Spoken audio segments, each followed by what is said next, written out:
do its charge cross product with the magnetic field B.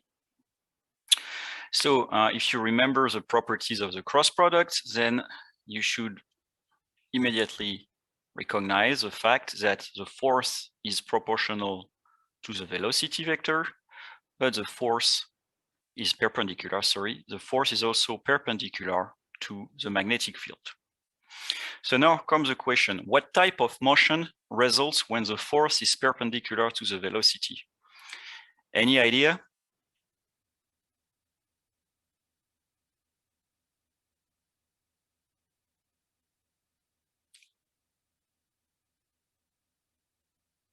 So I have a trajectory like that. So my particle is going this way, and the force will be pushing like that. So what would be the trajectory in this case?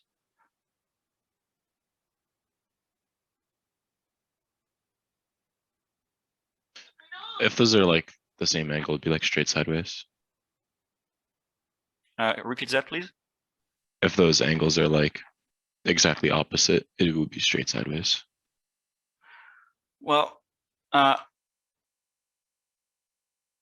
yes, sorry, I made an error in my diagram. So basically, here is the force that acts on the particles, not the velocity twice.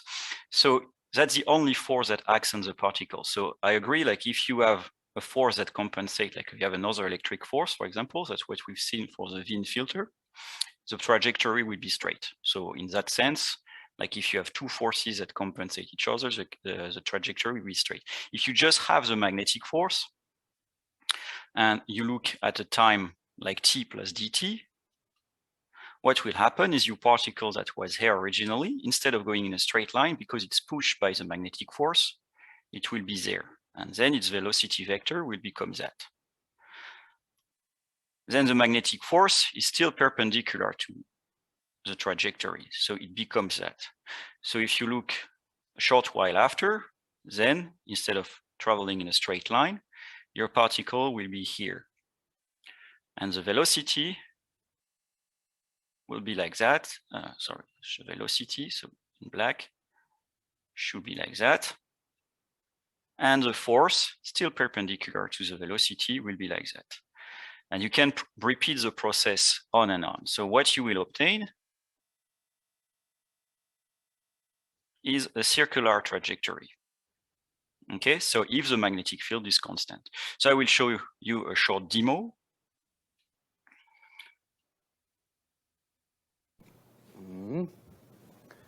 And turn on the electron gun. So you see the electron gun, it strikes a fluorescent screen, and that's how you can see it. And I have here a bar magnet, and if I hold the bar magnet behind it, then I can create more or less situations like this. I can flip over the magnet, and then the direction of bending should change. So here I come with the magnet, and you see, curve up the electrons, I turn the magnet over, and I come in again, and they curve down. Very straightforward, very simple. All right, so that's what happened when you put a charged particle in a constant magnetic field. So just the magnetic field, then the trajectory is bended. So if you have a constant magnetic field, then the trajectory will be a circle, like what you see here, and it will just go like in loop around and around and never leaves this trajectory. So now, like, there are two questions that arise. So we know like the velocity and the magnetic field in this case, in this example, are perpendicular, and we will work with a constant magnetic field in strength. So does the magnetic field do work on the charged particle? The vector v is not a constant. As you can see, it changes with time, but why v, like the magnitude of v, must be constant? Any one of you have an idea of why, how we can answer those questions?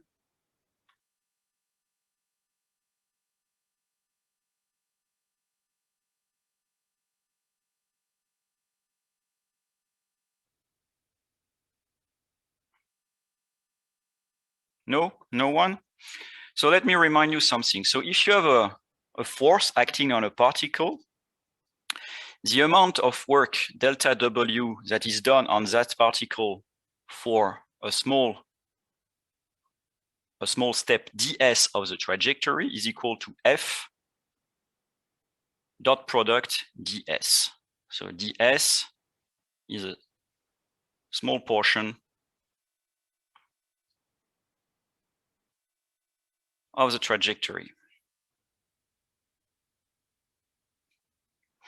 So for a magnetic field on a full trajectory from point A to point B, the total amount of work will be the integral from A to B of the magnetic force times, so dot product ds. Okay, so that's just the definition of the work done by a force on a particle along its trajectory.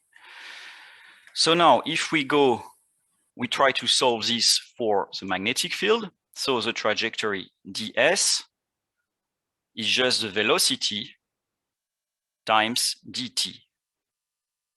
Okay, if you just look at the unit, you have meter per second times seconds, so you obtain meter. So this v times dt is really a small portion of length. So the work done by the magnetic field is on the trajectory from A to B of Fb dot product v vector dt. What is the value of this dot product here?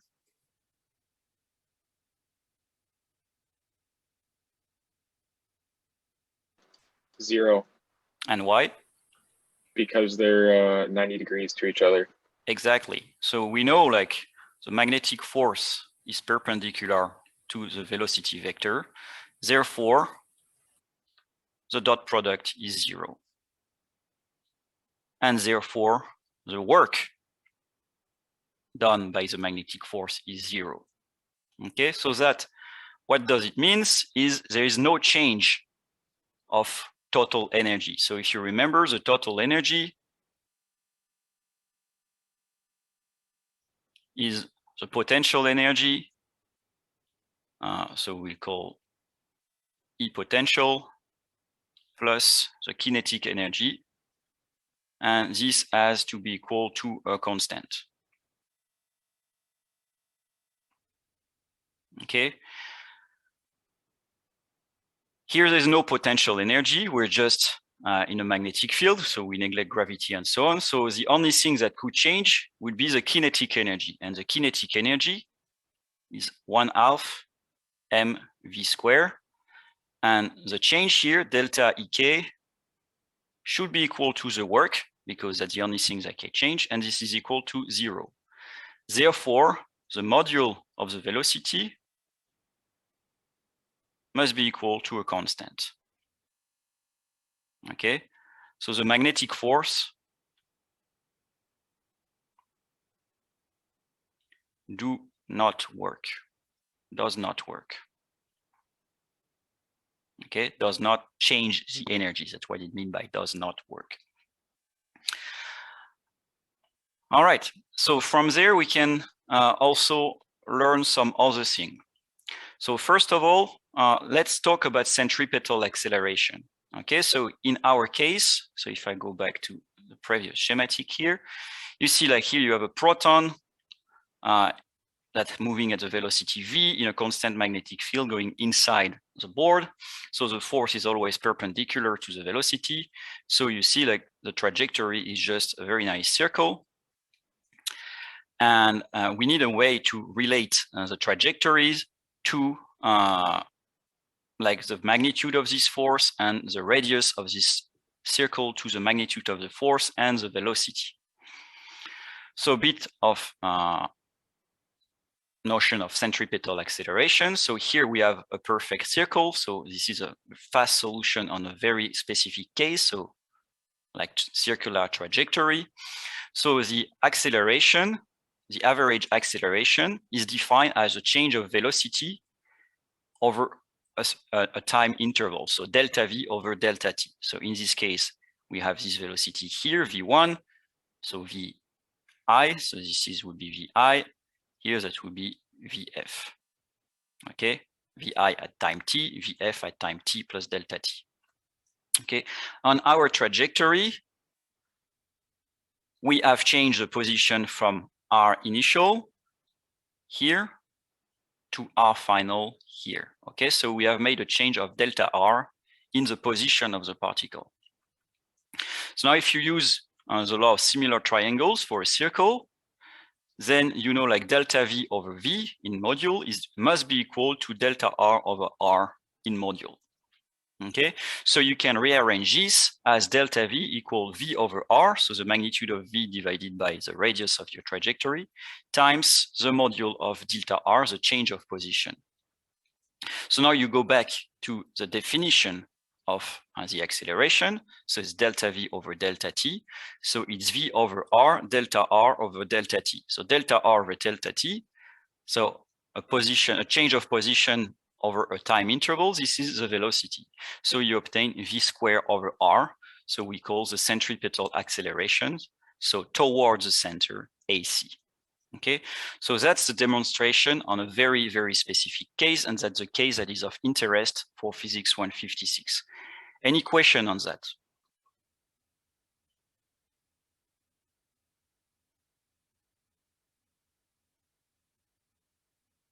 No? So I assume it's clear. So the centripetal acceleration, so towards the center, AC is equal to V squared over R. So something that is worth to remember.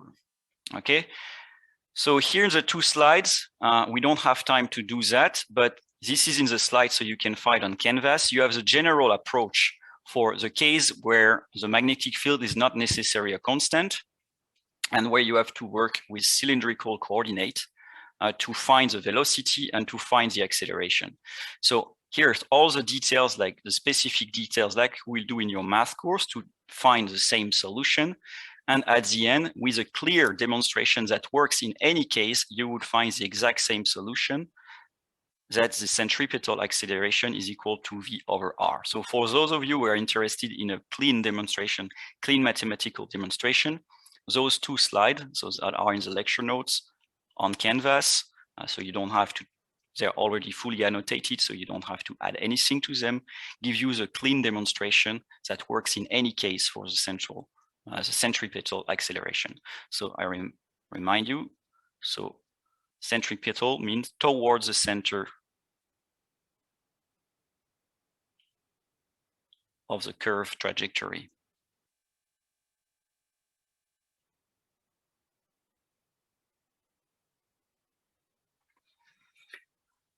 All right, so now let's use this in the case of the magnetic field. So for magnetic field, so we just use Newton's second law. So the sum of the external force applied on the particle is equal to the mass times the acceleration. Okay, so in our case, the only force of interest in this case, that's the magnetic force. And this is equal to QV cross B. Okay, here's a typo, there should be mass here. Okay, so we obtain QV cross B equal M times the acceleration. So you can take the module of that and you obtain, because we have a circular trajectory, QVB equal to MA, okay? In our case, V is perpendicular to B. So sinus theta is equal to 1. Therefore, you have QVB equal MA. Now you go back, this is a centripetal acceleration. So centripetal,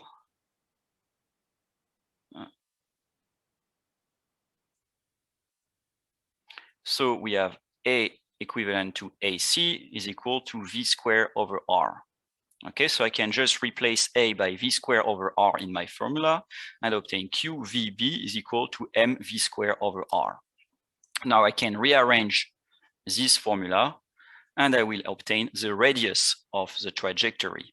Okay, so the radius R is proportional to the velocity and inversely proportional to the magnetic field. And it's also proportional to the ratio mass divided by charge. So this makes sense. Like if the particle goes very quickly, I mean, it's very hard because of momentum, it's very hard to change its trajectory. So the radius of curvature of the trajectory will be very large. If the magnetic field is very strong, then the magnetic force is very strong. So the stronger the magnetic field, the stronger the force, and therefore you pull harder and you curve the trajectory easier. Okay, so that's how this formula makes sense. So if you have a lot of momentum, mv is the momentum, it's hard to curve the trajectory. So the gyro radius or the cyclotron radius will be very large. If you have a very large magnetic field, then the magnetic force will be very large, and it's easier to curve the trajectory. Any question? What happened to the squared on the velocity? You see here there's a v, and here's v squared, so I can just simplify. Oh, I see. Okay, thank you. Other question?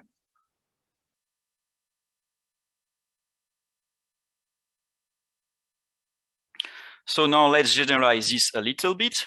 So in general, v is not purely perpendicular to b, okay? You always have a perpendicular component and a parallel component. So that's what is illustrated here.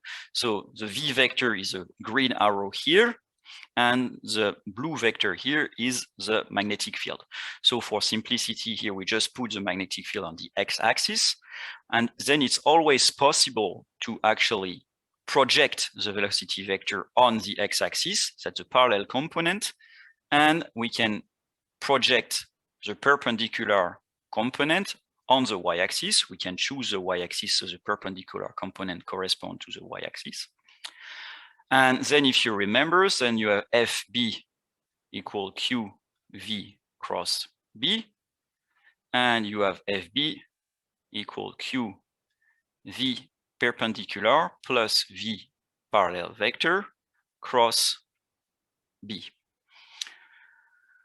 Does the parallel component of the velocity intervene in the magnetic force?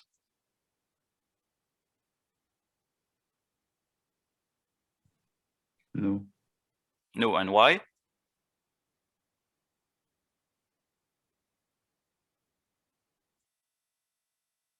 So no is the right answer, and why?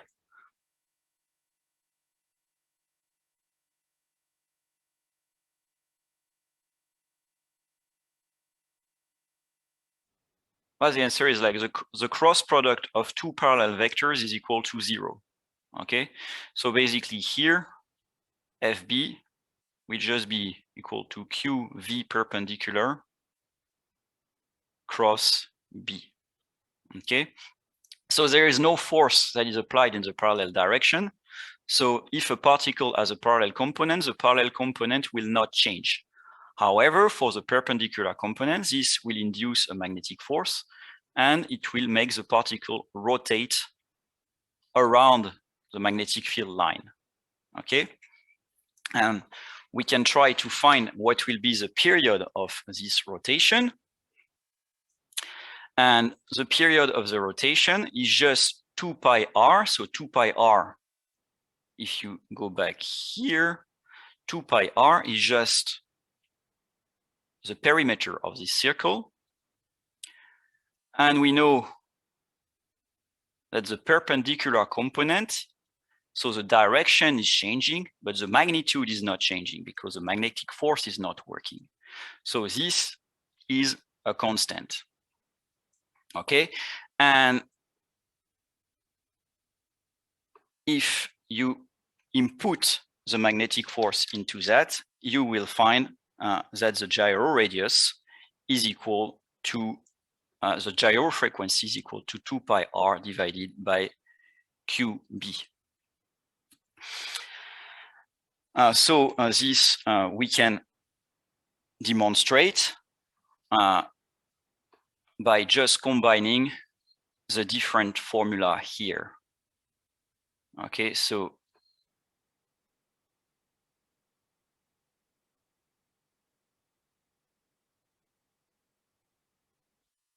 if you take this formula and you combine with this formula here, you will obtain the gyro frequency.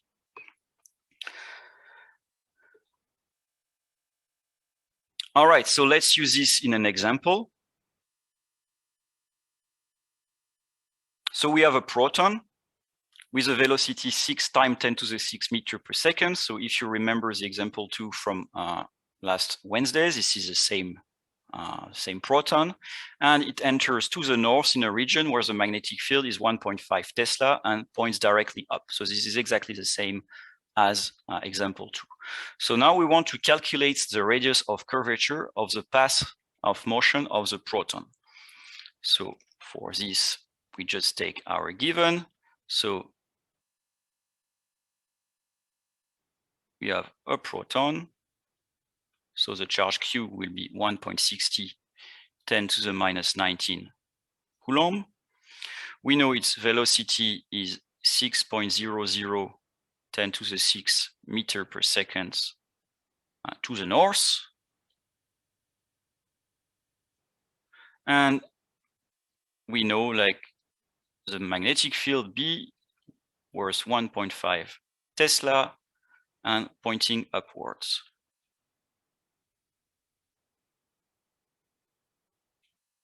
And the question is calculate so radius of curvature, which is the same as the gyro radius. So when you have a problem like this one, as soon as you have identified the given, it's always good to make a schematic so you can visualize easier the configuration. So north, south, west, east. So I know my proton is moving to the north, so a velocity vector like that when it enters the region. And the magnetic field B is equal to 1.5 Tesla pointing upwards, so towards me. And we want to calculate the gyro radius. So first of all, before we calculate the gyro radius, what will be, in what direction will the magnetic force point here? Just as an extra question. I mean, we already have done that, so you can just flip over your lecture notes, or you can try to recover it just by using the right-hand rule. So what would be? East. Yes, would point to the east. So right-hand rule, FB to the east. Okay, and afterwards, of course, the trajectory will be a circle like that. So if we start here, you will have a trajectory like that. And the idea of the question now is to find the gyro radius. So for this, you can just directly apply the formula. So gyro radius is given by R equal mv over qb. So in our case, we just input the number. So the mass of a proton, so this you can find in your formula sheet. So the mass of the proton is 1.67 10 to the minus 27 kilograms. So that's not something you have to learn by heart, of course. You can find this on the formula sheet that is on Canvas. Excuse me. Yep. The radius is QB over MV, not MV over QB. The gyro radius, QB over MV. Are you sure? And why? It's what's in the note.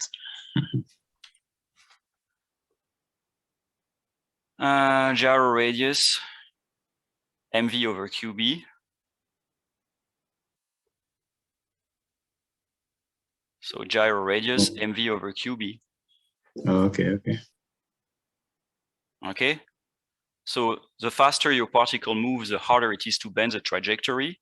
The stronger the magnetic field, the easier it is to bend the trajectory. Okay.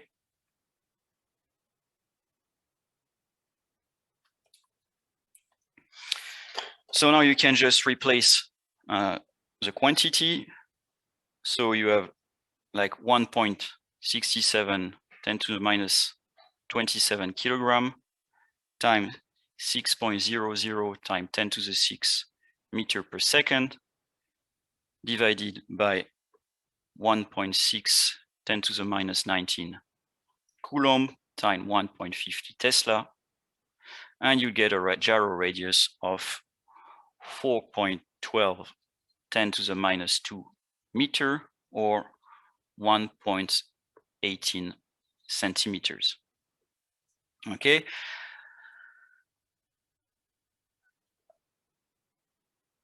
So we can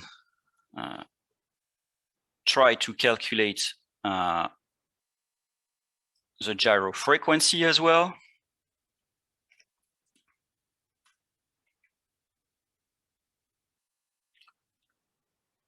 So this is not asked, but let's just do it as an exercise. So the gyro frequency or the period, let's go for the period, sorry.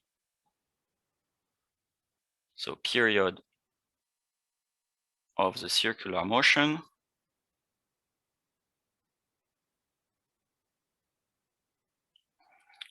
So T equal 2 pi R over V, which will be 2 pi M over QB. And you can just input the number.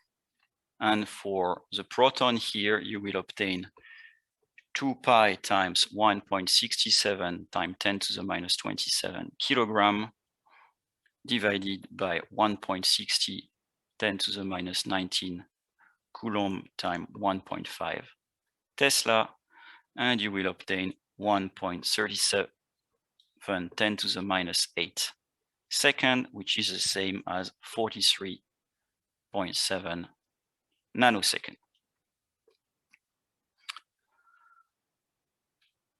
All right, so continue with this example. So now we want to find the gyro frequency. So we already did for the proton. And now we will do for an alpha particle using the same 1.50 Tesla magnetic field. So this is already done. We just want to do it for an alpha particle. So for the alpha particle, so given alpha particle. So if you remember, an alpha particle, the charge of an alpha particle is 2 times the charge of the proton. So it's 3.2 10 to the minus 19 Coulomb. And the mass of the alpha particle is roughly 4 times the mass of the proton, because it's composed. So alpha particle, it's 2 proton plus 2 neutron. So of course, if you would get that in an assignment or a test, we will tell you that the alpha particle is 2 proton as 2 neutron. So therefore, since the mass of a neutron is almost the same as the mass of a proton, the mass of the alpha particle is roughly 4 times the mass of the proton. So now if we want to calculate the gyro frequency of this alpha particle in the same magnetic field at 1.5 Tesla, so for the alpha particle, we just use a formula. So it's 2 pi M alpha divided by Q alpha B. And I can just replace this. So it's 2 pi times 2 times Q proton divided by,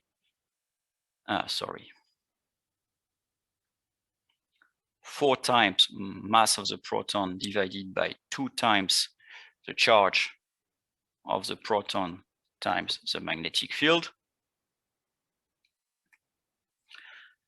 You can simplify this formula before trying to do any kind of calculation.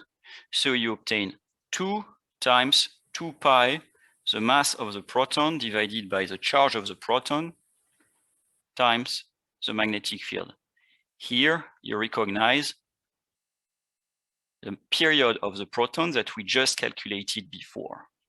Okay, so instead of re-inputting all the number here that makes you at risk of making a calculation error, you just use 2 times what we just calculated, which was 43.7 nanosecond. So for the alpha particle, we just get 87.4 nanosecond. Any question? Sorry. Yeah, but why do you have your period to be 2 pi the mass over QB? Why not 2 pi the radius? So we'll have to calculate the radius first. T equal 2 pi the radius over V. Okay, and you have the radius is equal to mv over qb. Okay, so T equal 2 pi over V times mv over qb. V simplifies 2 pi m over qb. Okay?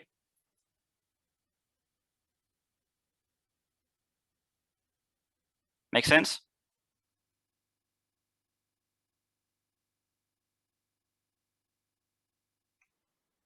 Can you answer? Still have questions? Yeah.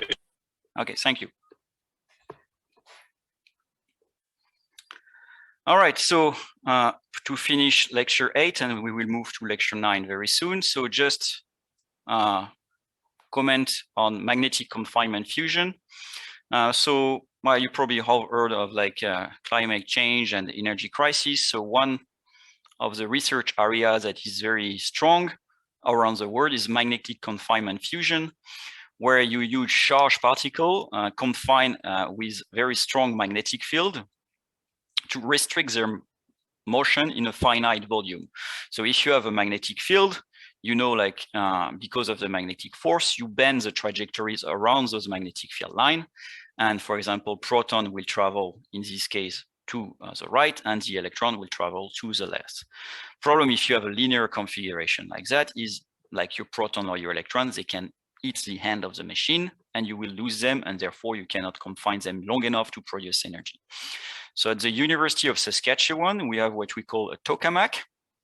So a tokamak is basically a donut-shaped chamber where the magnetic field that is produced by a coil, and we will see how it works later on this lecture, is all around there. So the particles have no choice but to circulate around this central core here. So you can confine those charged particles, so this mixture of charged particle that we call a plasma, and then you can heat them so you can like trigger a nuclear fusion reaction. Okay, so tokamak is just basically a Russian word that means toroidal magnetic chamber. So we have one at the University of Saskatchewan that is called STORM, and it's in operation since 1987, and it's still active, and that's the only active tokamak in Canada.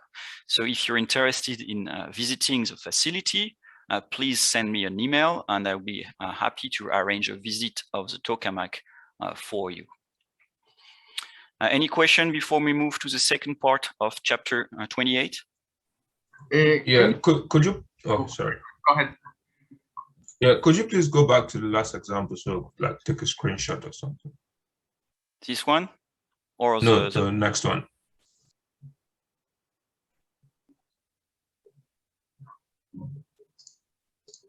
Okay. All right, so for the first part of the chapter, the equation. Yeah, yes. Can I see like just the, because I forgot like to copy one thing from the example 28.3. 28.3, Yeah, so this one. Yeah, so. And the end, the gyro radius. Oh, no, yeah, not like just the first one, like the, yeah, just, okay, perfect, thank you. All right, so for the first part of chapter 28, those are the main formula you need to remember or to recognize at least on the formula sheet. So the magnetic force, the magnitude of the magnetic force, the cross velocity selector, so the relationship between the velocity, the electric field, and the magnetic field that allows the charged particle to travel through without any deviation, the radius of curvature of a particle traveling in a constant magnetic field, and the period of the motion, which is 2 pi r divided by v, or 2 pi m divided by qb. All right, so on the lecture notes, you will find like also links to YouTube video of MIT lectures. So those are the MIT lecture from which I'm taking the demonstration you've seen during those classes. All right, so let's move to the second part of the chapter.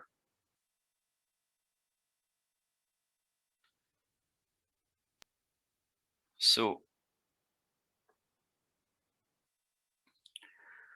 we were on lecture 8, and now we are starting lecture 9. So we have seen like magnetic force and magnetic field lines. So now we will move to a slightly more complicated concept, which is a magnetic force on a current carrying conductor, then the force and the torque on a current loop, and then finally the Hall effect and some application of magnetic forces and field.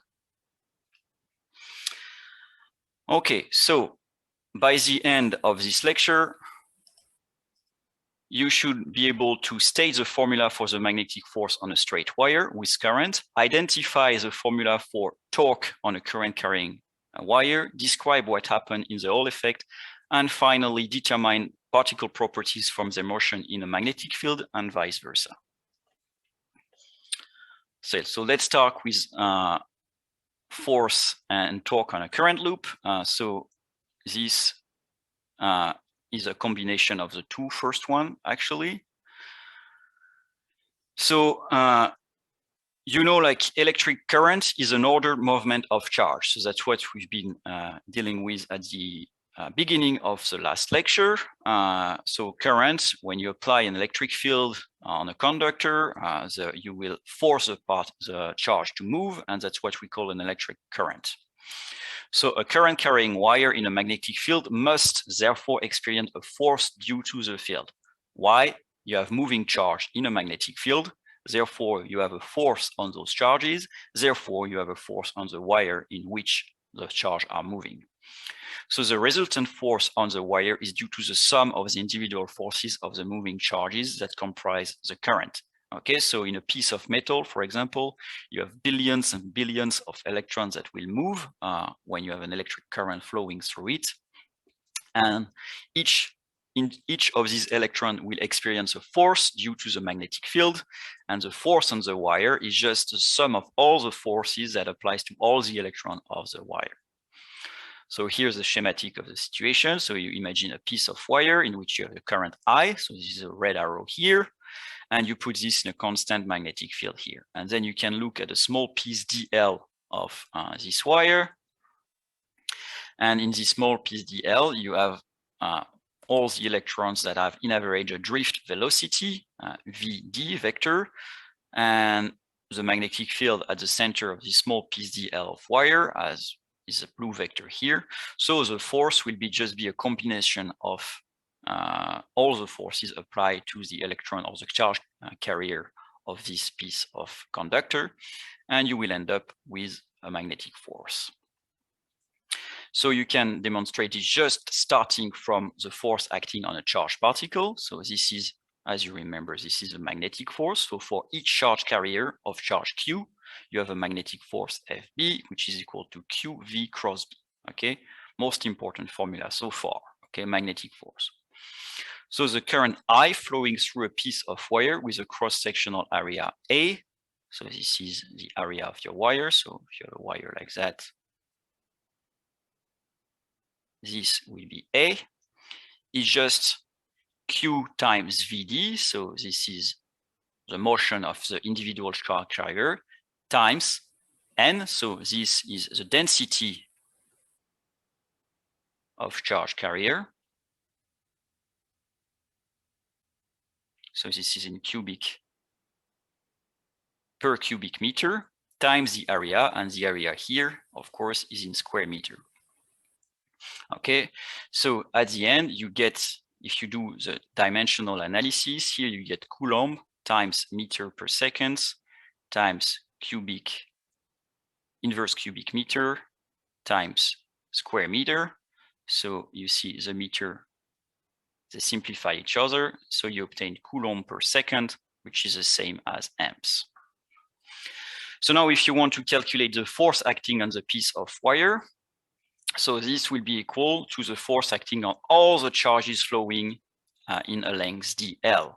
Okay, so df is Na times dl. So this is a number of charge carriers, a number of electrons in the piece of wire of length dl, times their charge, times their velocity cross a magnetic field. Okay, and you can just combine dl with vd. That will obtain vector dl. And of course, this part here, Na, the magnitude of vd times q, this is a current. And you can redefine this force as I dl, so a unit vector in the direction of the flowing current, cross B, okay? And if you have a straight wire in a uniform magnetic field, there is no change of direction. So here, this was not a straight wire, so you see the force here would not be the same as here, but in a straight wire, the angle would be always the same. So you would just have to multiply to change dl by the actual length of your wire, and the force will be the current times the length of the wire in a vector form, because you need the orientation of your wire, cross product with the magnetic field. Does that make sense to everyone? So wait, sorry, the Na, is that a dot product with the DL? Or is that Well, just it's a dot product, but it's a dot product of scalar, so it's basically a simple multiplication. Oh, okay.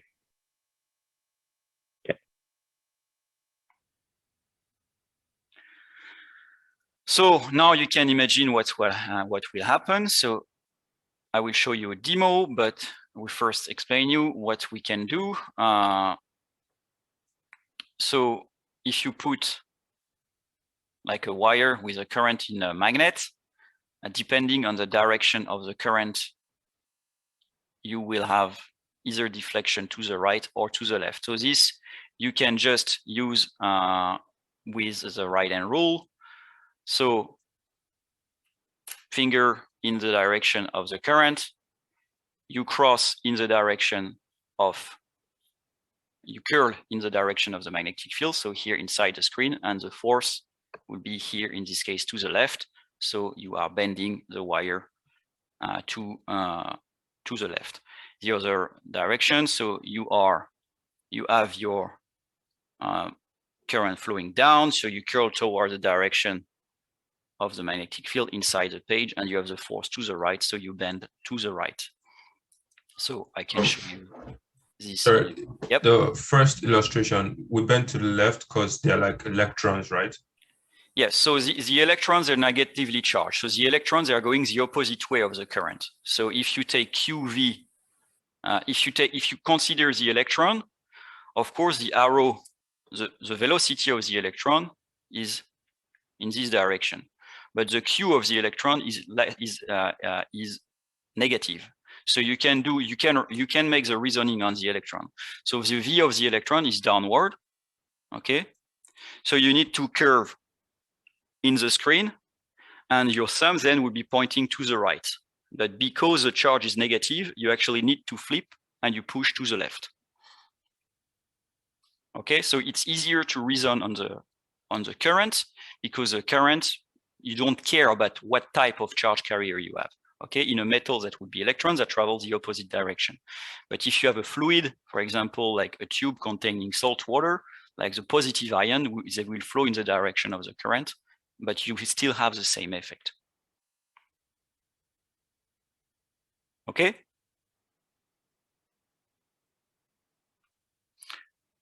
So let's look at this on a demo.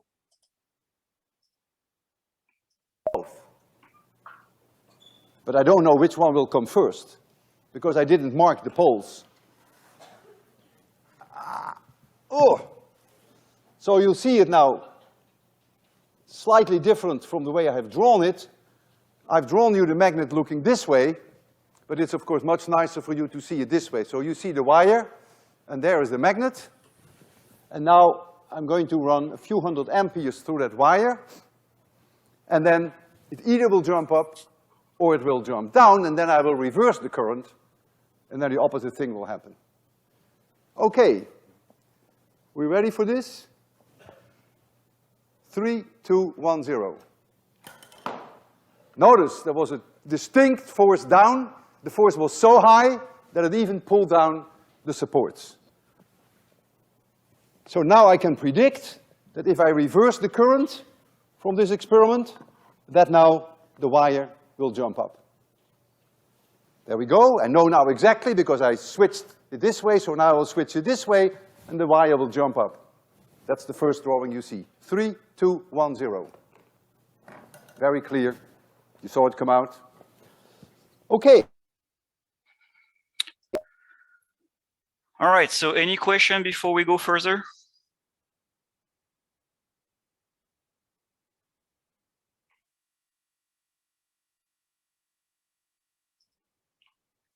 No? All right, so let's try to use this in an exercise. Okay, so typical exercise, very similar to what you'll find in assignment or in tests. So here we will consider suspending a current carrying wire. So this piece of wire here, okay? It has a length of 50 centimeters, a mass of 10 grams, and it's suspended horizontally by a pair of flexible leads. Okay, it is a constant magnetic field of B equal 0.5 Tesla directed as shown. So what does this mean here? Inside the screen or out of the screen? Inside. Inside. Yes, inside the screen. So the question here is find the magnitude and direction of the current in the wire to remove the tension in the supporting leads.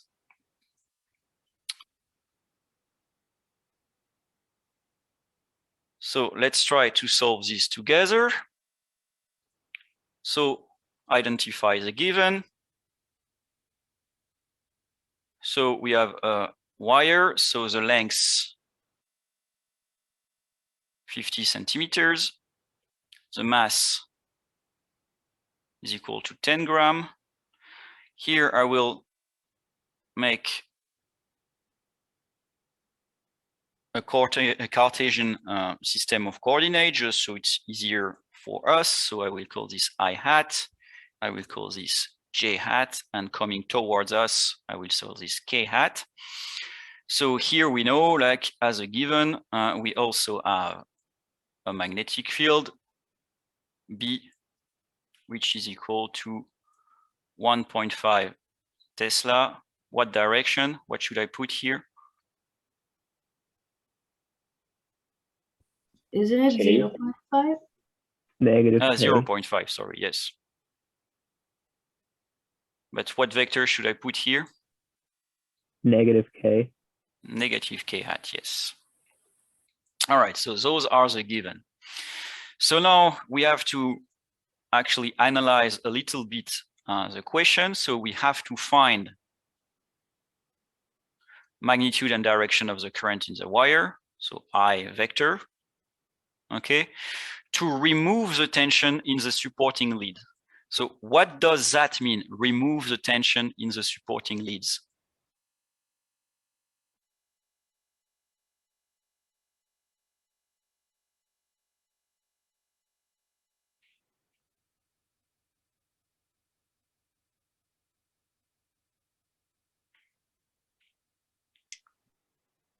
Provide a force that lifts the wire upwards? Yes, but to what extent?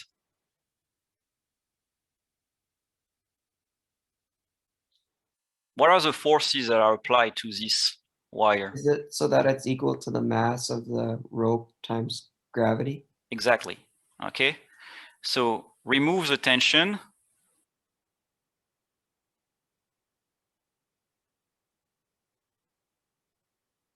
In the supporting leads.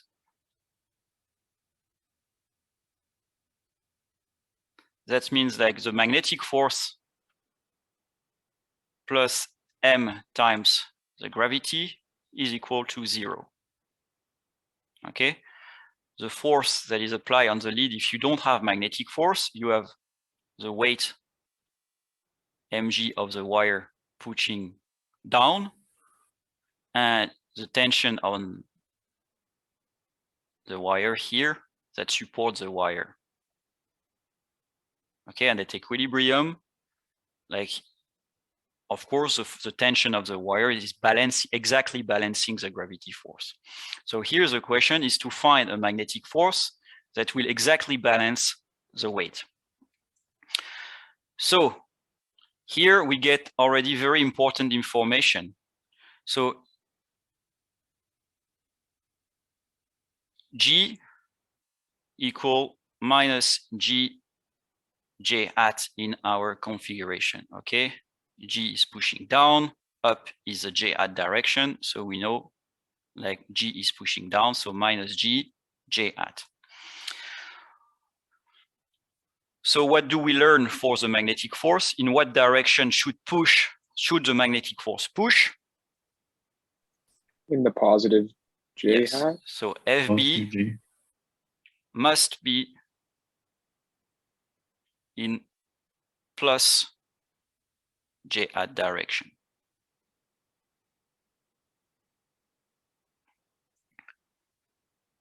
So if we just considered, like for now, like the current I is like that, so we can just write I vector is equal to I hat with capital I, positive or negative. We don't know yet.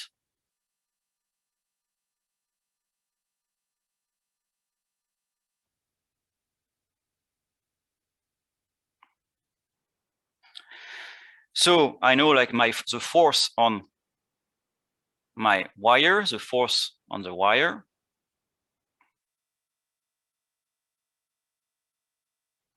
is equal to I L cross B. Okay, so I can just orientate my wire in the direction of my current. Okay, this is arbitrary, so the length is in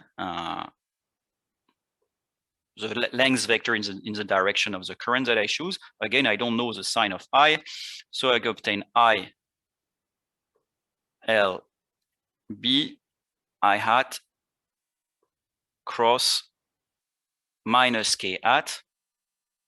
Okay, minus K hat, as you remember, it was in the given, that's the direction of my magnetic field. What is the cross product of I hat with minus K hat?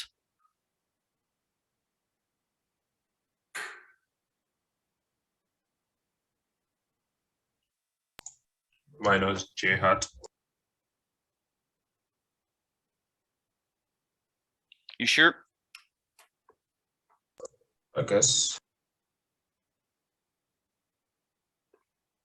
So just use the right hand rule. So you have I hat in this direction, minus K hat will be, so I hat this direction, minus K hat into the screen. So J hat, so the cross product will be pointing upward. Okay, so that's J hat. Okay, so I know cross product is something hard to get originally. I mean, it takes practice to find it. Okay, so I do it again. You take your right hand. I hat is your thumb. Then with the rest of your hand, you point inside the screen.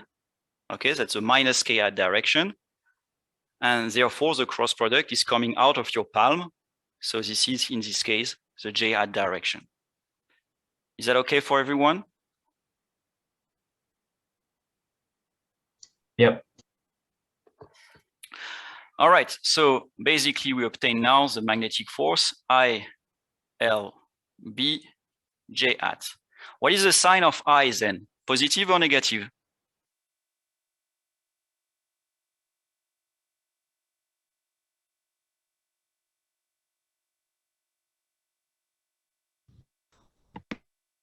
Positive. Exactly. Okay, we want the force to be in the plus j hat direction, so everything here has to be positive. So I hat must be positive. So capital I must be positive. So now we can finally solve the exercise. So no tension on the lead. That means ILB is equal to mg. So you can find the current equal to mg over the length of the wire times the magnetic field.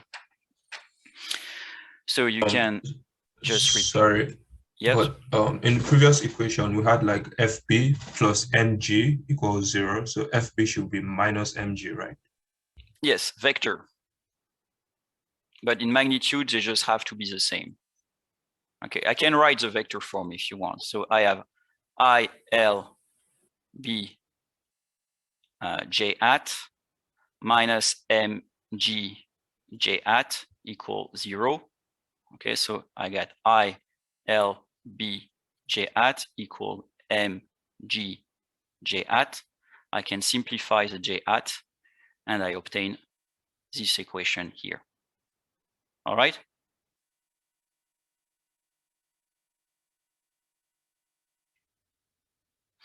So I can just replace this with numerical quantity. So G is equal to 9.8 meter per second square. So I get my current here will be equal to 9.80 times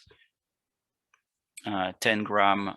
So 10 to the minus 3. So meter per second square. Kilogram divided by 50, 10 to the minus 2 meter times 0.5 Tesla, and that will give me a current of 0.39 amps. Okay. So let's try to do a second example. So force on a current carrying wire. So now we consider a long rigid wire lying along the y-axis. So long rigid wire along the y-axis, carrying a 5 amp current in the positive y direction. There's two questions. Constant magnetic field of 0.3 Tesla along the positive x-axis. What is the force, magnetic force per unit length on the wire? And the second question would be almost the same, but now the magnetic field is making an angle. All right, so let's try to solve this together. So again, I need to identify the given. So long wire, long rigid wire on y-axis, current I equal 5 amps in plus y direction.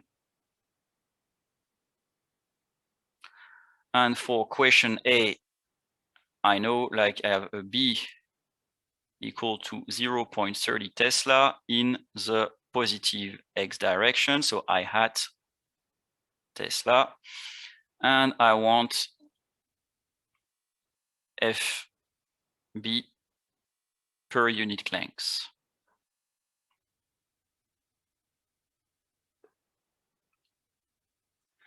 So I make a schematic. So I have my y-axis like that. I have my x-axis like that. I can make my wire. So it's an infinitely long wire. So we just, sorry, very bad drawer.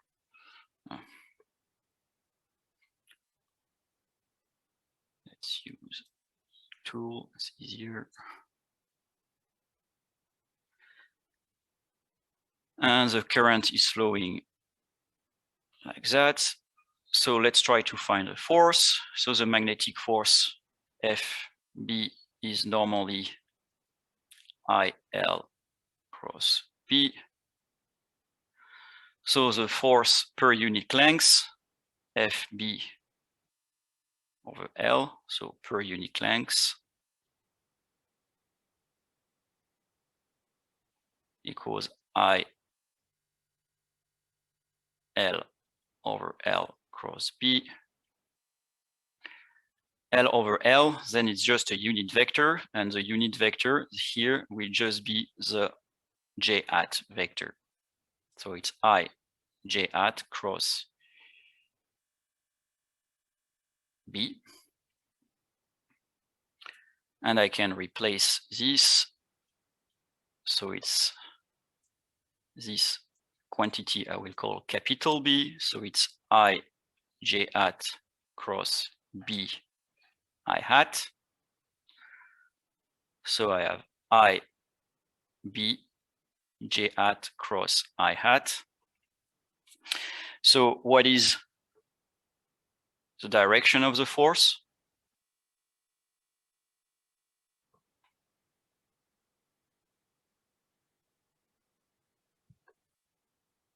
What is J hat cross I hat? Would it be out of the page? Minus K hat. Yes, it's minus K hat. Yes, so it's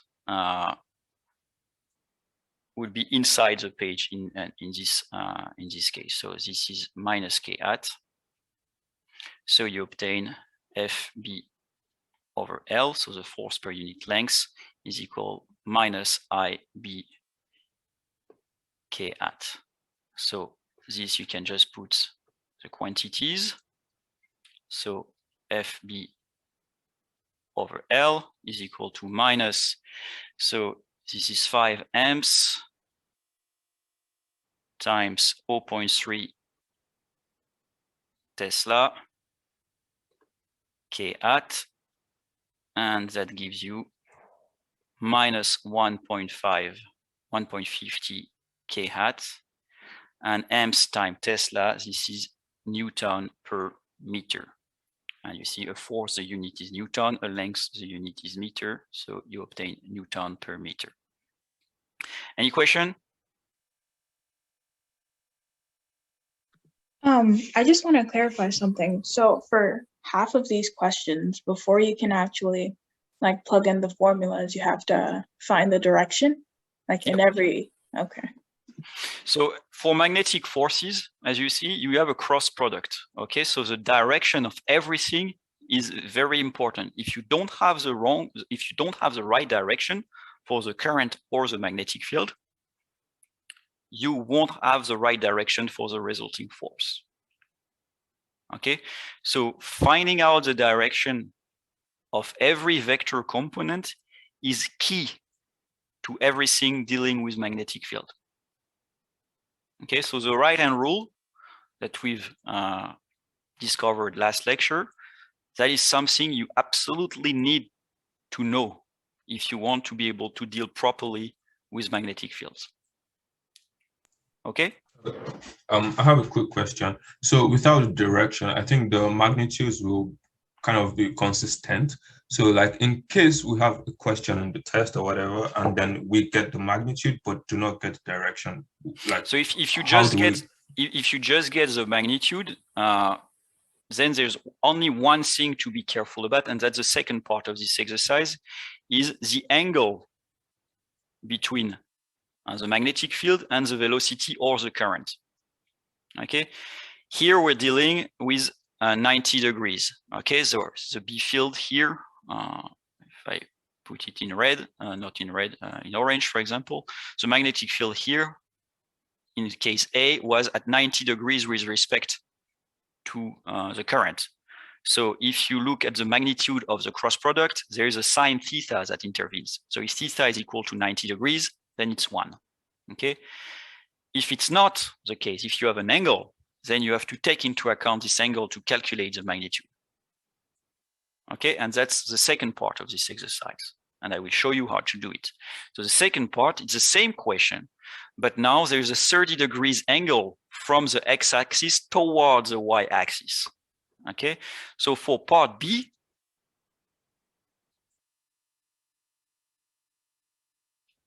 now I have B is equal to B, so this is B equal to 0.3 Tesla.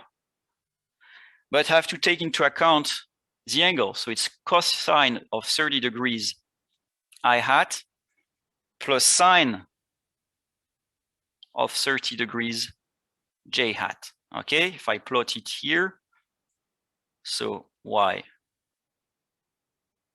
X, that means like my magnetic field is like that, and you have an angle here of 30 degrees. Okay? Makes sense to everyone, this part?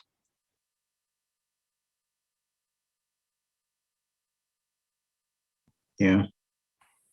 So now the exercise is exactly the same as before. So you have FB divided by L, so the force per unit length is still IL cross B.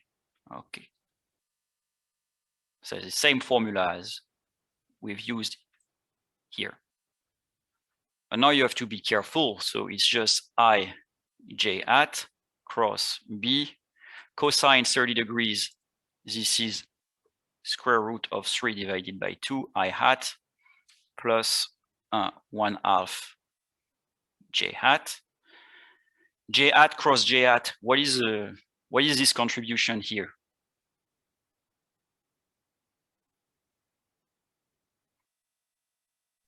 Zero. Yep. 0. So you just end up with I B square root of 3 over 2. J hat cross I hat, we already had done it, so it's minus K hat.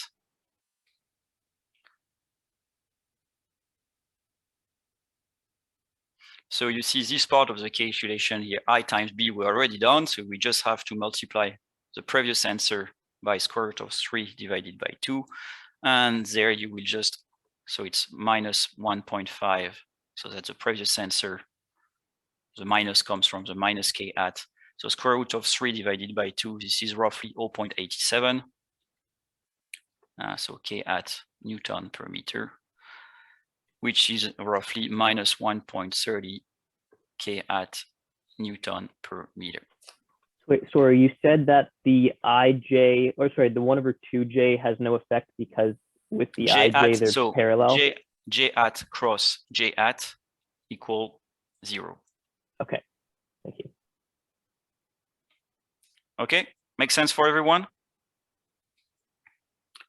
So to come back to the previous question, here you see like there was an angle which was not 90 degrees between the magnetic field and the current carrying wire.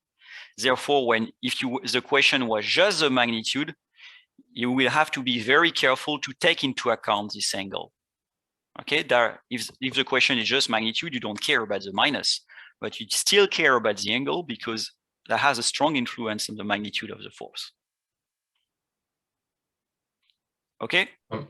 Yeah, but sorry, my question exactly was in the case where there is no angle and then we get the magnitude like in the test, but we miss the direction of whatever it is.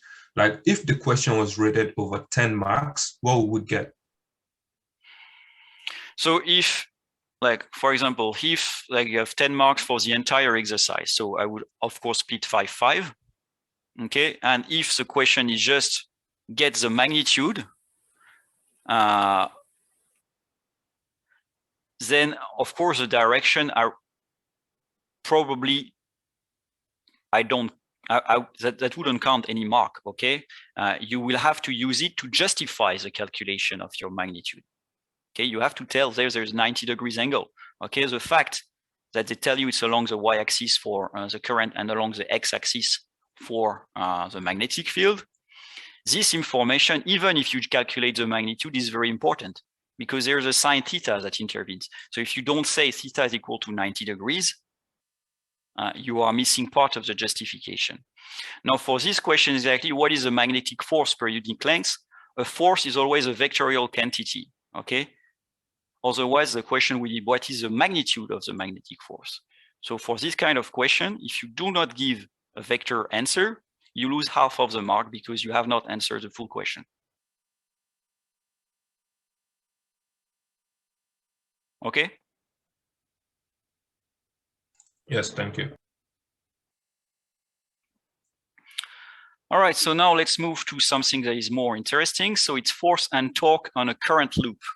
Okay, so here's this, the situation we're interested in studying. So we have two bar magnets, north pole on one side, south pole on one side, and we have a loop of wire, and this is connected to a battery. So here we can have a commutator, but we just want to find out what will be the force on this current loop. So here's the current. This is a red arrow. So you see like the current is just flowing in this direction here, like that, like that, like that. So it's just making a turn. And if you have a current carrying wire in a magnetic field, then you have a magnetic force. So in this case here, the magnetic field is directed from north to south. So if you just do the right hand rule, so take your right hand for on this branch here, so this branch is there. The current along your wire, along your hand, sorry, you curve along the magnetic field, and you can see like the force is pushing down as indicated here by this arrow. On this branch here, on the opposite branch, the force is pushing up, okay?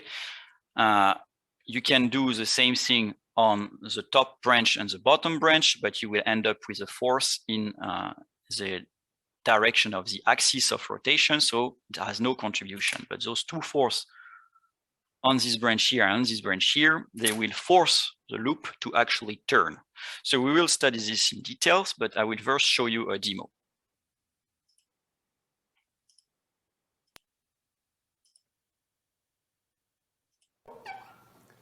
I can't, yeah, I think I know that this one will come up this side. I'm fairly sure that I have the directions right. Let's first take a look at it. There it goes. So when it's here, notice, it goes up. But now, if I power it here again, it wants to go back. So here, it wants to go up, and here, it wants to go back. So we've got to do something. And that something is a commutator. So if we can somehow reverse the current when it's here, then it wants to go down again. I'll show you that. So now it's here, and I'll drive the current in the other direction. You ready for that? You notice it now wants to go down. Now it wants to go down, but when it's here, I have to reverse the current. It wants to go up. And if I do that with my hand, I can see whether I can keep this rotating. It may take me a while, but I'll do my best I can. There it goes. Switch, switch, switch, switch, switch, switch, switch, switch, switch. Yeah, got it, yeah, got it. I'm a commutator. And this motor is going at least 60 RPM. That's 1 credit point for me for this course. Thank you. All right, so here what Professor Lewin was doing is he was reversing the direction of the current with what he called a commutator. And basically, if you have a commutator and you reverse the direction of the current when your loop has done half a turn, you keep rotating always in the same direction. So this is basically the basis of an electric motor. Okay, so electric motor, they work because of magnetic force. So as you see, like that's the first like practical application of magnetic force, very useful application is electric motor. So let's try to study what's happening. Okay, so this is the configuration we have. All right, so just go back. So this is the real experiment, and we just make a schematic like that. So magnetic field from north to south, so we choose the Y direction here, okay? We choose the fact when the loop is not exactly horizontal or not exactly vertical, so we have a general cases. So we will choose the top branch where the current is flowing towards us, the bottom branch, the current is flowing away from us, and then up in the branch number 3 here, and down in branch number 1 there. So what you can do is calculate, first of all, calculate the magnetic force in every wire. So for every wire, so here you have square loop with one side of length B and another side of length A. So branch 1 and 3, they have a length A, and branch 2 and 4, they have a length B. So the magnetic force on each branch is just FB equal IL cross B. So you can just apply this formula here. And you, of course, have to take into account the angle theta between the different currents and the magnetic field B, which never changes, always along the Y direction. So if you do that for branch 1, okay, so branch 1, you see like it's going down with a cosine theta, so minus cosine theta in the K hat direction, and sinus theta in the J hat direction, so along Y, cross B J hat, which is our magnetic field vector. For F2, so on branch 2, so the current is along the I hat direction, so IB I hat cross capital B J hat. F3 is just the reverse of F1, and F4 is just the reverse of F2. Can everyone see that?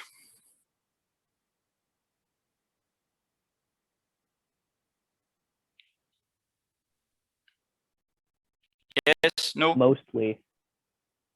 Okay, so it's just projection on the different axes. So if I make, so here's a 3D schematic, but if I just look perfectly from the side, for branch 1, for example, what I will see, and we try to make a clean drawing, would be better. So I have my Z-axis like that, and I have my branch of my circuit like that. Okay, and I will have my angle theta here. Okay, so if I make a projection on the Z-axis of this branch of length A, you see like you have cosine theta times the length. So I times cosine theta. Because the current is going down, okay, I want the direction of the current, I have to put the minus sign. Okay, if I do the projection on the y-axis, then the projection on the y-axis, so this is the z-axis, this is the y-axis, the projection here is just a sine theta, and we're going in the positive direction, so positive sine theta. You see it now? Yeah, that makes sense. Then the other ones are just flipped. Yeah. Okay, thank you. So now you can just make this calculation. So you obtain IA cos theta BI for F1, IB capital BK hat for F2, F3 just minus F1, and F4 just minus F2. And of course, the net force on the loop is 0. Okay, if you make this summation here, you get 0. So this relation is absolutely true for any closed current loop in a uniform magnetic field. But you know that's not all it takes to have an equilibrium. Okay, so you need to take into account that you can have a torque. Okay, I mean, you've probably seen that in kinematics already. I mean, you experience it in your life.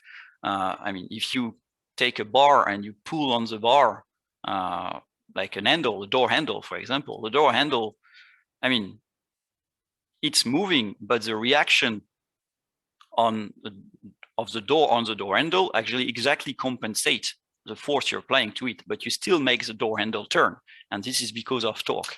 Okay, and torque is defined as the vectorial like distance to the point of pivot cross product with the force. Okay, so R is what we call the distance to the fulcrum. So the fulcrum is just a fancy word to see the point of pivot here.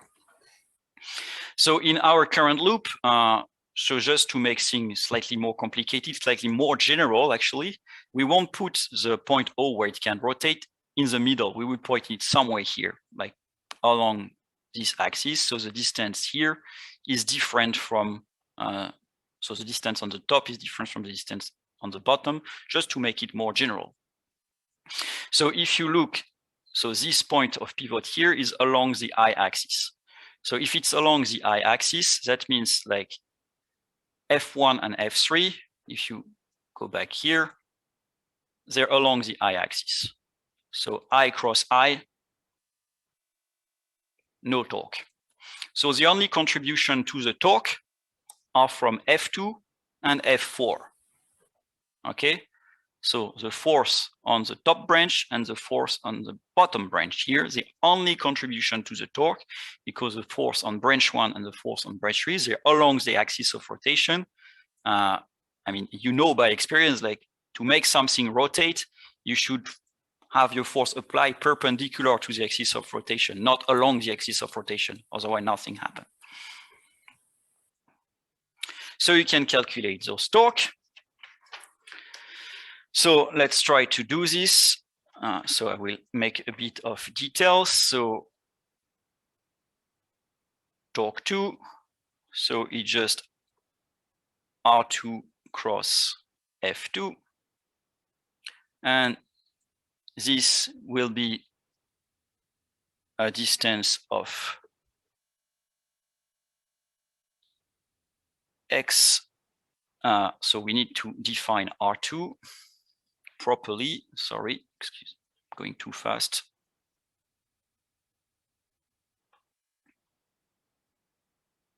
So you see x is the distance from 0 to the top branch. So R2 is just x cosine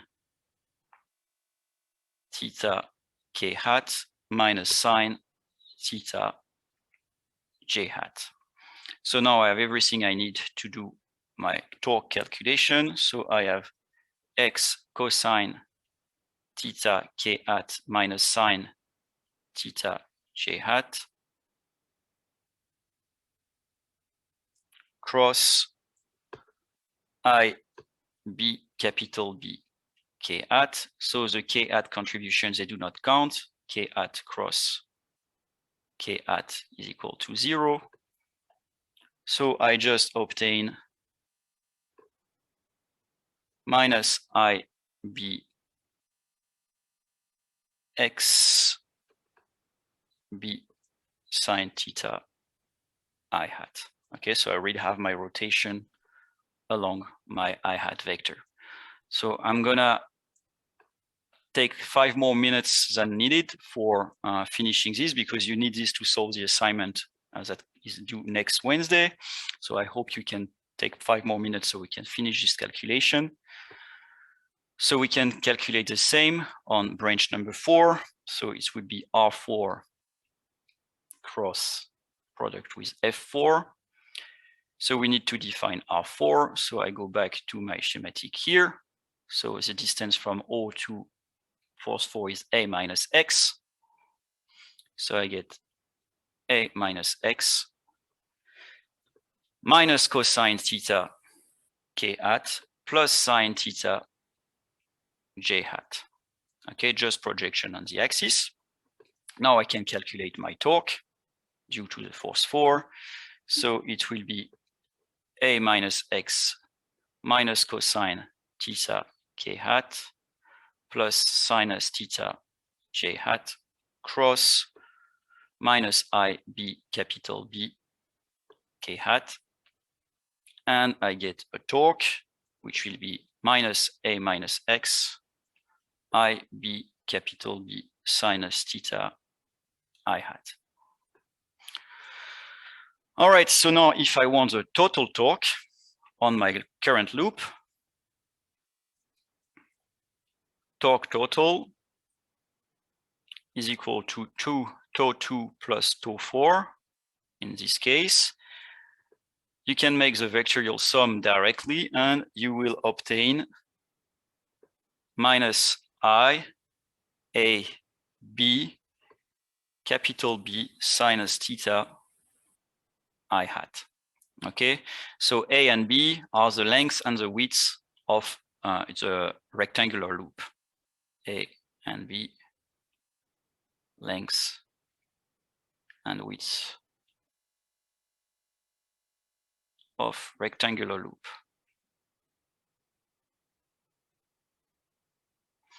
So I will just put capital A equal AB. So this is the area of the loop.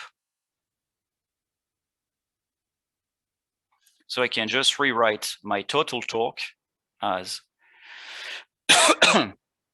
minus I, capital A, capital B, sinus theta I hat.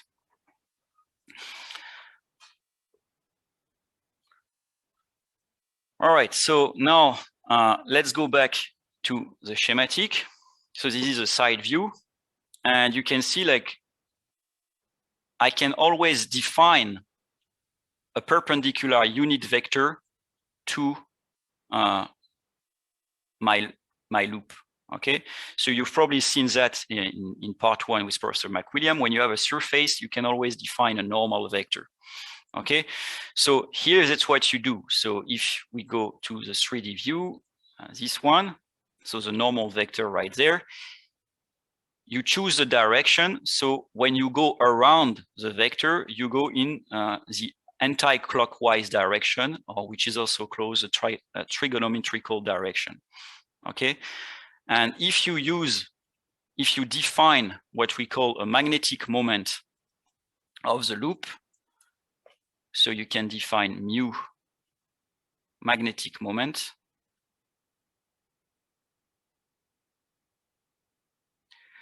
as equal to the current times the surface area of the loop times this normal vector n hat, then you can just rewrite the torque on the loop as mu cross B.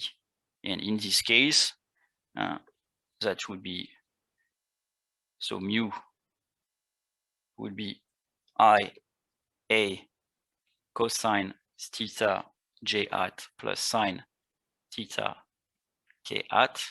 So if you just input this in here, you will refine the same result, that the total torque is minus I A sinus theta I hat. So very, very important results. Okay, if you know, B. Yes, sorry, there is a B. Thank you. Very important results. Instead of redoing this very, very complicated calculation, like the force, and then from the force you can have to calculate the individual torque and everything. If you know the area of the loop and you are able to define a normal vector to this area, which you just choose according to the direction with which the current is flowing, you can directly calculate the magnetic moment of the loop, and therefore directly calculate the torque on this loop, which is much, much, much, much faster than having to calculate every single force on every single piece of wire of, in this case, rectangular loop. And to finish, this is why the loop wants to turn. You can also see this from energy configuration. So you might have seen dipole energy in the electricity part, so you can also define dipole energy for the magnetic part. So the dipole energy is defined as a magnetic moment dot product with the scalar with the magnetic field with a minus sign. So the system has its lowest energy when mu and B point in the same direction, and highest energy when mu and B point in the opposite direction. Okay, so that's why you have a tendency to make the loop turn when you have a current flowing through them, because the system wants to like evolve in a direction where its energy is minimum. Okay, so the magnetic dipole want to align with the magnetic field. And you might remember from last lectures that it's the same effect that happened to magnetized needles pointing in the direction of the magnetic field. So the magnetized needle can be seen as small dipole, and they align with the magnetic field so they can minimize their energies. All right, so we're gonna stop here for today. I'm gonna stay connected for like 10-15 more minutes. So if you have questions, you can ask them now and I'd be happy to answer you. Could you just go back to that last calculation you were doing? The torque or before? Yeah. This one? The one where you used that one. So what's your question there? I said it didn't finish writing that last little bit. Take a picture of it. So I can actually help you with a normal vector. So if you look from the side, okay, this is your loop. So here, this is your, what did I use for name of axis? I don't remember. So Z and Y.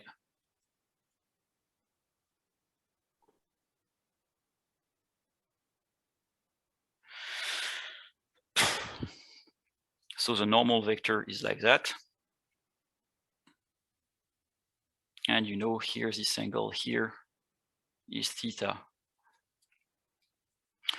So this angle here is also theta. Okay, so if you make the projection on J hat, this is cosine, and the projection on K hat is sine. Oh, and so that's why you can use the same there. Yeah. Okay. Gotcha. I just have a quick question about the assignment, if that's okay. Yep. Do we know everything that we need to solve all of it now? Yes, you have all of it. Let me check exactly what I've asked.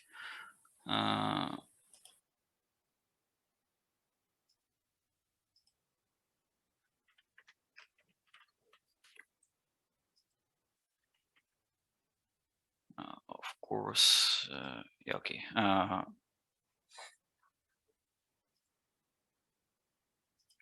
Okay, well, I cannot. I've locked my Firefox somehow. Can you just give me the title of the WebAssign question quickly, if you have them in front of you?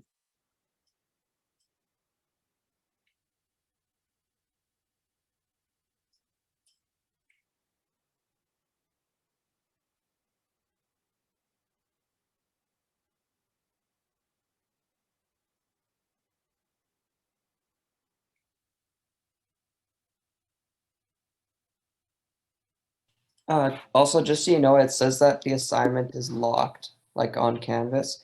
Like I know It's you locked? can access it through. Oh, okay, so that's not WebAssign. normal. That should be unlocked. Okay, so I will unlock it right now.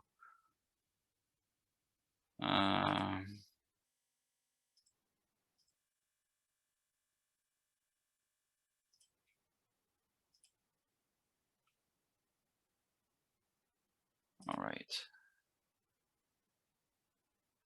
Assignments. Assignment 3, due next week, available. Let's check on WebAssign. Yeah, when you press on assignments and go to it, it says it's part of an unpublished module and it's not available yet. That is weird because, I mean, as you can see here, it appears as published on my canvas. So I will contact IT immediately because that is not normal. And assignment 3 is also published in WebAssign. You see, it's part of current and recent assignment. Are you able to access it? Like if we go to assignment 2, is there a way to see all the assignments and then we could like select assignment 3? So if you connect directly to your WebAssign account, can you see it? Yeah, that's what I'm trying to check. Yeah, we can. You can. Okay, so that's a Canvas integration problem. So I will send immediately an IT request to solve that because that is not normal. I will put an announcement on Canvas to let all of you know, like the assignment is actually accessible through WebAssign right now. So okay, yeah. If I look at it, like yes, magnetic, solenoid, current. Yes, so you have everything you need. So we've covered everything today to solve the assignment. Okay, thank you. But yes, thank you for letting me know there's a problem with Canvas. If that happens again, please, like normally assignment should be visible from Wednesday 9 a.m. after you have turned in your previous assignment.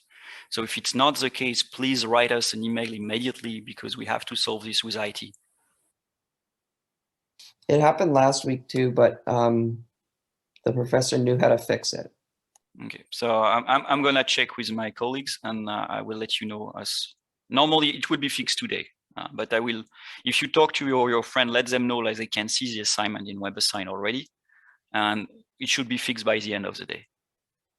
But if we access it through WebAssign, will that mess up the auto marking process, or is that okay? No, it's linked normally. Okay, perfect. Thank you. Thank you very much.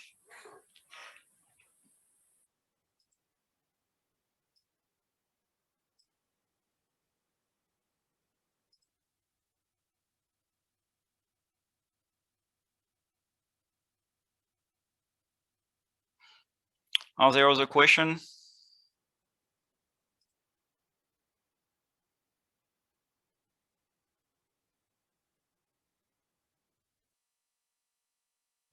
I got a silly question, I guess. So Silly question. so when you're picking the torque sine cos kind of your vector or angles or whatever. Yeah. So you find O as your origin. Is that why your signs are changing? Yes. So basically, when you choose when you solve a problem, you have to choose an orthonormal basis, a Cartesian basis, and you have to choose an origin. Okay. I will reshare my screen. It will be easier to explain. So in this case, I put my origin here in the middle of the axis just to have a general case and show you that it does not matter where the origin is, like the point of rotation is. But in every case, so here that was the z-axis, along B was the y-axis, and therefore the x-axis was coming towards us. Okay, so now to define the unit vectors. So you see, like if you have an angle theta with respect to the z-axis, because the norm, like the unit vector perpendicular to the surface n hat is perpendicular to the surface actually, then this angle theta, well, you have to rotate it by 90 degrees as well. So the angle theta is now with respect to the y-axis, not the z-axis. And then you just want the coordinate of this unit vector in your Cartesian basis, x, y, z. So now you just do normal projection. Okay, so for the n hat, like you get a cosine along y and a sine along z. Okay, and the direction of n hat originally, you find it with the direction of the current. So if you look at your loop, like from the loop like that, and the arrow gives you the direction of the current. Okay, you know, like if this is going counterclockwise, okay, then the n hat has to come towards you. Okay, that's what we call the trigonometric direction. Okay, and again, this is the right hand rule. So if you take your right hand and you go around the loop with your hand, then your thumb is pointing in the direction of the n hat vector. Okay, if you do a loop with a reverse current, like that, and you take your right hand again, and you go with your hand around the loop, then your thumb is pointing inside the screen. So then the n hat will be like that. Make sense? Yep, makes perfect sense. So another version of the right-hand rule is the corkscrew rule. Yeah, it's the same name basically, the same thing. It works. It looks a lot better with this because you can actually visualize the corkscrew. Yeah. So there, I mean, anything that works for you. I explained two ways to do the right-hand rule with the hand. That's personally what I use because that's what I find easier. If you find the corkscrew better for you, use that. Be sure how to use it properly, but that's all. So it does exactly the same. Okay, thanks. Any other question?